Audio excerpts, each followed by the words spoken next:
turminha, como é que vocês estão? Uma feliz Páscoa para vocês, espero que estejam todos bem, estou com muitas saudades, mas nesse momento nós precisamos nos resguardar. E aí eu vou aqui explicar a vocês o nosso plano para essa semana do dia 13 a 17 de abril. Como vocês sabem, nós temos 4 aulas semanais. E aqui está como eu irei avaliar vocês nessa semana, que é o que vocês mais se interessam. Primeiro, vocês vão estar assistindo a esta videoaula, considerando e analisando os assuntos abordados. Vou tentar deixar o mais sucinto e resumido possível, para em seguida preencher formulário com questões pertinentes sobre a temática e enviando o formulário no aplicativo Google Classroom. Então, é isso. Vocês vão assistir até o fim desse vídeo. Não passem, assistam passo a passo, porque eu vou estar cobrando as respostas de vocês em um formulário, em que vocês vão estar enviando para mim no Google Classroom. É o nosso primeiro passo, nossa primeira atividade. Aí nós temos aqui a aula 3. Lembrando que o formulário e assistir esse vídeo são referentes a 2 aulas, certo? E aí a gente vai à aula 3. Assistir a videoaula, frisando pontos relevantes do texto dissertativo e argumentativo. Serão feitas perguntas no vídeo e os alunos anotarão V para verdadeiro, F para falso. Após enviarão no Google Classroom as respostas. Então é isso. Vai ter um outro vídeo sobre redação e nesse vídeo eu vou estar fazendo perguntas e você vai estar só colocando primeiro, verdadeiro, segundo, falso, terceiro, falso. E você vai estar anotando isso, certo? E vai estar também enviando para mim no Google Classroom, tudo bem? E aí a gente tem a aula 4, em que nós vamos fazer um fórum. Como será esse fórum? Como será essa avaliação que eu vou fazer de você, que eu vou ter com vocês, esse momento avaliativo? Participação de vocês em um fórum no aplicativo Classroom. E nesse fórum eu vou estar lançando uma pergunta e vou exigir a resposta de vocês. O que é fato? O que é opinião? Vocês vão dando as respostas, vão dando exemplos, certo? E a gente vai discutindo lá. No término, todos deverão ter feito uma pergunta, ter dado uma resposta, ter feito alguma intervenção, dado uma opinião e assim por diante. O importante é a participação de vocês nesse fórum que vai acontecer no Classroom na sexta-feira, no nosso último dia de atividade, certo? Dia 17. Os conteúdos vão estar no nosso livro didático, capítulo 1 e capítulo 2, certo? Gramática. E redação, o conteúdo deve estar na nossa apostila, mas eu não vou cobrar apostila, vocês terão que ver apenas o vídeo e responder as perguntas e me enviar. E esse fórum é sobre o descritor 6, que é distinguir fato e opinião. Então, para essa semana temos apenas isso. Vou estar passando aqui esse slide, porque eu já falei, já expliquei tudo direitinho. Depois vocês podem estar lendo esse plano atentamente. Se houver dúvida, mandem mensagem no meu privado, no WhatsApp. Tudo bem? Bom, vamos começar a nossa videoaula. Nós vamos hoje fazer uma revisão sobre os 2 primeiros capítulos de gramática do nosso livro. Gramáticas, capítulo 1, noções de variações linguísticas, capítulo 2, certo? Lembrando que após o término do vídeo, vocês vão estar respondendo a algumas questões sobre o assunto exposto aqui nesse vídeo. Então, vamos iniciar. Gramáticas. Por que no singular, por que no plural? Singular, porque nós estamos aqui se referindo à gramática normativa, aquela estudada na sala de aula, aquela dita pelos linguistas, aquela em que há críticas sobre como falar a língua portuguesa nos termos padrões e como as pessoas internalizam. E aí vemos e temos 2 gramáticas. Gramática número 1, normativa. Aqui dita as regras, aqui nos orienta, aqui instrui, aqui nos prescreve as regras. Essa é a gramática normativa.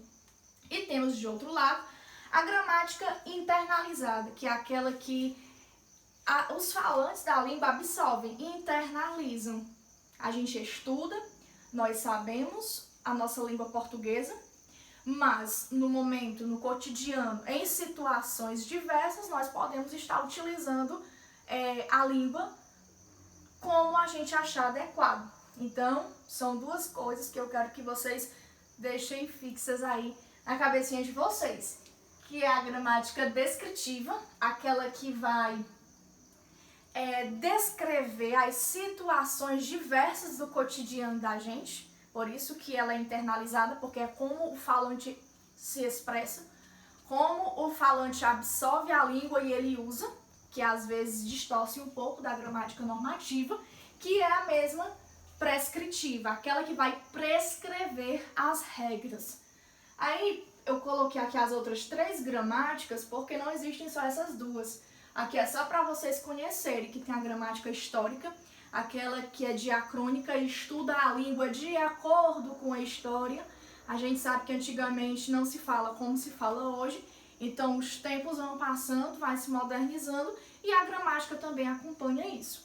E temos a gramática comparada, vai fazer comparações com as línguas românicas, as outras línguas que têm a ver com a nossa língua portuguesa. E temos a gramática gerativa, que é aquela que vai estudar as diversas frases geradas no nosso idioma. É só para vocês conhecerem. Eu vou exigir de vocês, no preenchimento do formulário, a diferenciação entre gramática internalizada, conhecida como descritiva, gramática normativa, conhecida e também chamada de prescritiva, certo? Deixando claro, normativa vai ditar as regras, prescritiva, e a gramática internalizada é aquela que vai descrever como os falantes, eles usam a língua de diversas formas. E aqui eu vou passar mais um slide e eu vou ter aqui um exemplo.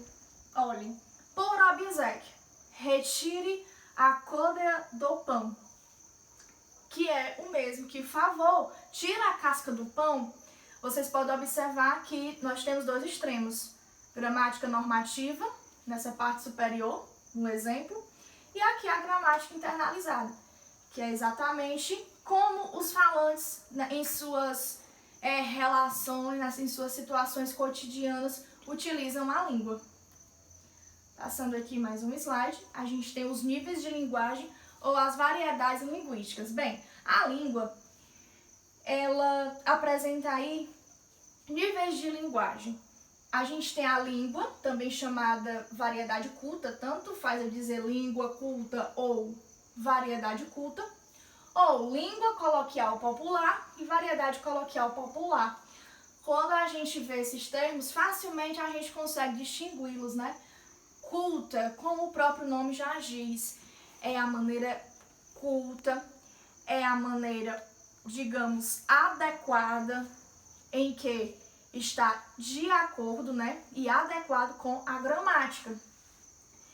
A língua culta formal, ela vai estar aqui nessa variedade culta, e a língua culta informal.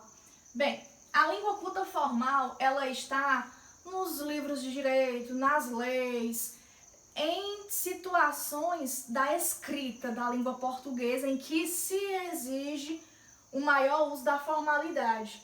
E a língua culta informal, ela está mais na oralidade, ao nos comunicarmos.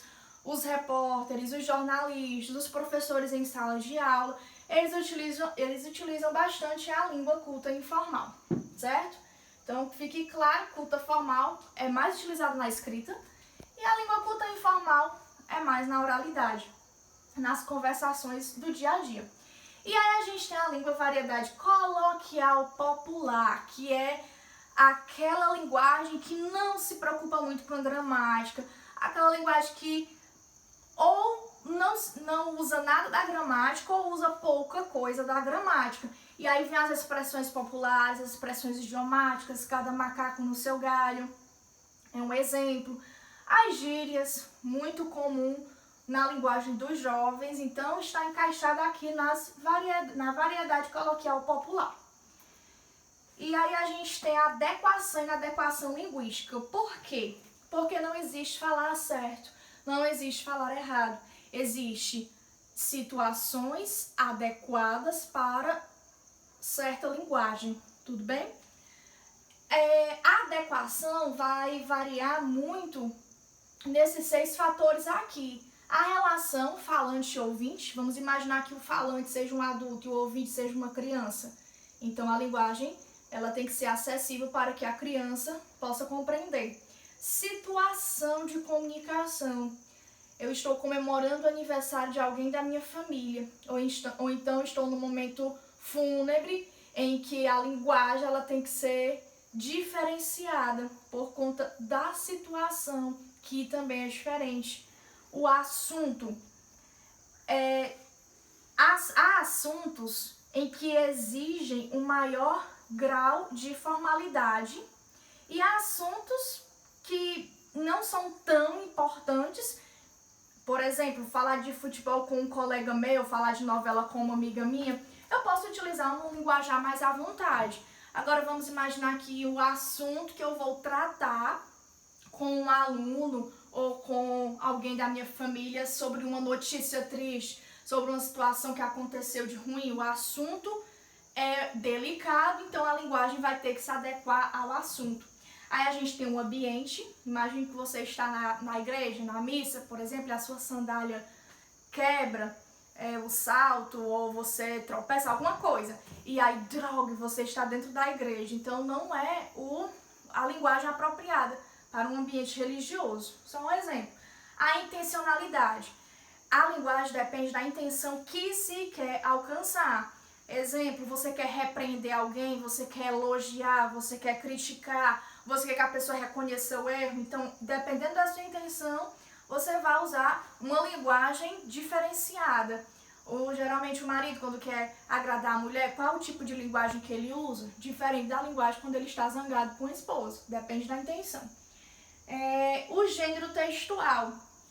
Exemplo, vocês nunca verão, por exemplo, em uma reportagem, uma linguagem vulgar, termos de baixo escalão. Acredito que em reportagens, notícias, que é o gênero textual, são exemplos de gêneros textuais, a gente deve utilizar uma linguagem mais adequada, né? Uma linguagem mais formal, culta, formal ou mesmo a informal, contanto que não se use um linguajar tão à vontade, tão fora da gramática normativa. E aqui a gente vê os elementos que constituem a linguagem, certo? Para encerrar aqui esse capítulo, a gente tem o emissor, vocês já viram, já sabem muito bem, é aquele que vai, por meio de um canal, transmitir uma mensagem e essa mensagem fala sobre o quê? Tem um assunto. Esse assunto é chamado de referente. É claro que essa mensagem eu posso utilizar gestos, ou eu posso utilizar a língua portuguesa, e é o código que eu estou utilizando para me comunicar, até mesmo nesse momento com vocês. Isso tudo vai se chegar a um objetivo final, que é transmitir uma ideia ao receptor. Receptor, aquele que vai receber. Tudo bem? Espero que vocês estejam lembrados desses 6 elementos que constituem aí a linguagem, certo? Os elementos da comunicação. Emissor, por meio de um canal, vai transmitir uma mensagem, essa mensagem tem um assunto, utilizando-se um código, que é a língua portuguesa, geralmente utilizado por todos nós, enviada a um receptor, mensagem enviada a um receptor, certo? E só um minutinho, o emissor, vou só citar um exemplo, o emissor nesse momento aqui sou eu, o canal que eu estou utilizando é esse vídeo, certo? Que vai chegar até vocês. Se não fosse esse vídeo, vocês não... A minha mensagem não chegaria a vocês, que são os meus receptores. A minha mensagem nesse momento é essa nossa aula de gramática, o assunto, né? Gramática, a mensagem que eu quero transmitir aqui a vocês, e utilizando esse código que é a nossa língua portuguesa. E aí, para cada elemento da comunicação, a gente tem uma função da linguagem. E aí eu espero que vocês lembrem-se também disso e eu vou estar cobrando um formulário. A função emotiva, que ela está centrada no emissor, não é? Nesse momento eu posso estar transmitindo aqui as minhas emoções para vocês. Por exemplo, estou triste com toda essa situação que o mundo, né, passa. Então estou transmitindo aqui os meus sentimentos, as minhas ideias e por isso eu, emissora, estou fazendo uso, e é claro, da função emotiva, certo? E aí a gente tem na mensagem o foco da função poética, é a mensagem geralmente presente em poesias, em quadros, em pinturas, poemas. Metalinguagem, função metalinguística, ou também chamado de metalinguagem, ela está centrada no código, em que a língua fala da própria língua. É aquele texto que até a gente discutiu bastante, um manual que dá instruções para seguir o passo a passo. Um manual falando de um manual, é isso. Uma foto de alguém tirando foto, um livro falando de um livro, um diário que fala sobre um diário e assim por diante. Uma tirinha que fala de uma tirinha. E isso eu vou estar cobrando também de vocês no formulário. Aí a função referencial, muito presente em notícias, em jornais, nesse momento que estamos vivenciando essa epidemia, essa pandemia, a gente vai ver notícias de todo jeito. Então a gente está vivenciando muito essas funções, essa função referencial, em que o foco dela é exatamente informar, não tem outro. E é por isso que é focada no assunto, né, no referente. Por fim, a função apelativa, que a gente também está vivenciando muito, até muitos meios de comunicação apelam bastante, querendo convencer os receptores a ficarem em casa, a tomar algumas medidas de segurança, o álcool gel e outras coisinhas mais. Então, tudo isso é fazer com que o receptor siga instruções, ele se sinta convencido, persuadido a aderir uma ideia ou a um produto. É o principal objetivo da função apelativa ou função também chamada conativa, certo? Vou estar cobrando de vocês. Aí vocês agora vão pausar o vídeo, é só um exercício, pausem esse vídeo, vou dar aqui um foco maior, leiam essa questão, certo? E vejam aí o que vocês acham sobre ela. Após pausar, pronto, pausaram o vídeo, leram a questão e agora vamos à resolução. Já devem ter escolhido o item de vocês, não é? Rapidamente, a função da linguagem predominante é a emotiva ou expressiva, pronto. A emotiva expressiva ela é focada no emissor, também chamado de enunciador, olha, enunciador, então, e enunciador também. Então, a gente vai esquecer o item D que não fala no enunciador. Vamos ficar só com os outros 4 itens. Bora lá. O discurso do enunciador tem como foco o próprio código. Não é. O discurso do enunciador, o foco dele é o próprio emissor, certo? Não é o código. A atitude do enunciador se sobrepõe àquilo que está sendo dito. O que quer dizer esse item? Quer dizer que o enunciador, ou seja, o emissor, a pessoa que fez ou que expressa ideia, sentimento nesse texto desabafo, e com certeza é bem sugestivo o tema desabafo, o título, em que ele sobrepõe aquilo que está sendo dito, ou seja, está prevalecendo aquilo que ele acha, a ideia dele, o sentimento dele. Então, essa alternativa B, ela é a mais conveniente no momento. Mas vamos ler as outras duas só para certificar. O interlocutor é o foco do enunciador? Não. O interlocutor, que é aquele que recebe a mensagem, ele não é o foco do enunciador, certo? Na construção da mensagem, também não.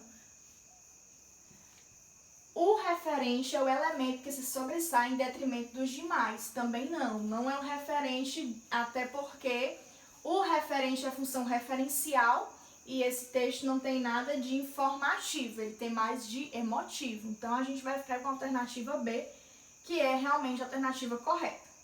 E para encerrar o nosso vídeo, rapidamente, vamos falar das variedades linguísticas. Nós temos 4 variedades linguísticas, eu espero que vocês também lembrem-se disso, que é a geográfica, histórica, sociocultural e a situacional. Geográfica é o carioquinho, famoso pão quente, né? Em alguns lugares, por exemplo, no sul do país, ele é chamado de cacetinho, é o nosso carioquinho. Então, aqui no nosso lugar, no interior do Nordeste, enfim, a gente utiliza uma palavra de um jeito diferente que as pessoas lá no sul do país utilizam. A língua varia de lugar para lugar. Variação histórica.